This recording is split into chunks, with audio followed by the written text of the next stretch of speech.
ရိုနယ်ဒိုကအင်တာဗျူးမှာသူကကျွန်တော်ကိုပိတ်ဝအောင်ကြွေးခဲ့တဲ့သူရဲကောင်းတွေပါလို့အမှတ်တရပြောပြခဲ့ပါတယ်။နှစ်ပေါင်း20ကျော်ကြာသွားတဲ့အထိအဲ့ဒီစေတနာကိုသူမမေ့ခဲ့ပါဘူး။မင်္ဂလာပါစပွိုင်းကနေပြန်လဲကြိုဆိုပါတယ်။ကမ္ဘာချမ်းသာဆုံးအောင်မြင်ဆုံးဘောလုံးသမားခရစ္စတီယာနိုရိုနယ်ဒိုမှာသူဘယ်တော့မှမမေ့နိုင်တဲ့အမျိုးသမီး3ယောက်ရှိပါတယ်။သူတို့ကသူ့ရဲ့မိသားစုဝင်တွေမဟုတ်ပါဘူး။သူငယ်စဉ်ကပိုက်ဆံလုံးလို့တောင်းပန်တဲ့အခါဟမ်ဘာဂါတွေလည်းကိုကျွေးခဲ့တဲ့မက်ဒိုနယ်ဆိုင်ကဝန်ထမ်းမျိုးသမီးတွေပါအောင်မြင်မှုတွေရဲ့ထိပ်ဆုံးရောက်ချိန်မှာရိုနယ်ဒိုကအဲ့ဒီမျိုးသမီးတွေကိုလူသိရှင်ကြားရှာပုံတော်ဖွင့်ခဲ့ပါတယ်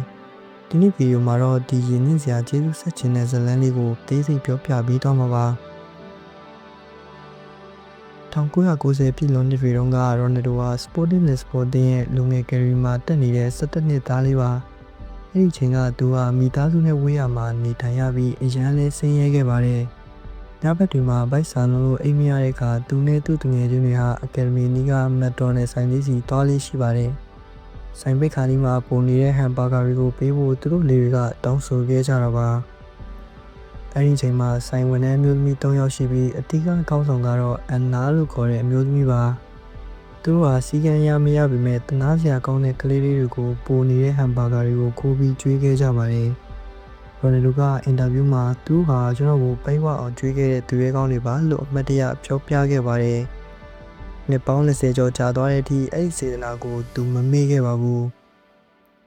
2019ခုနှစ် PS Morgan နဲ့အင်တာဗျူးမှာရိုနယ်ဒိုကဒီအကြောင်းတွေကိုထုတ်ပြောပြခဲ့ပြီးအဲ့ဒီမျိုးသမီးတွေကိုရှာပေးဖို့ကမ္ဘာကိုအကူအညီတောင်းခဲ့ပါတယ်။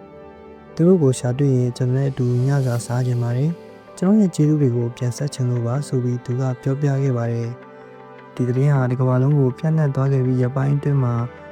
ပေါ်လာလီကာဆိုတဲ့အမျိုးသမီးတစ်ယောက်ထပ်ပေါ်လာခဲ့ပါတယ်။သူကအဲ့ဒီတုန်းကမူကျွေးခဲ့တဲ့ဝန်ထမ်း3ယောက်ထဲကတစ်ယောက်ဖြစ်နေခဲ့ပါတယ်။ပေါ်လာပြန်ပြောပြတာကတော့ခရစ္စတီယာနိုကအရန်ရှက်တတ်တဲ့ကလေးလေးပါ။သူတို့3-4ယောက်အမြင်လာတတ်တဲ့